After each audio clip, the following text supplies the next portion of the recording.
This 2013 Ford F150 FX4 is a good looking truck. It's got a touch of hail damage on the hood. I don't know if you can see that in the video. Here are the pictures. Most of this on the front here is bug splatter.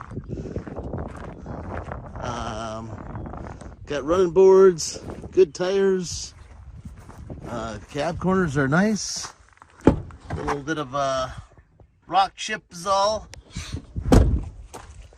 Nice and clean underneath.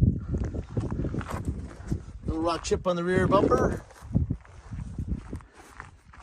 It's got the spray-in bed liner. It's got a backup camera and tailgate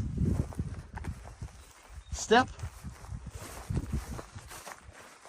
Cab corner here is nice as well. Nice and clean under the doors. Pretty clean truck.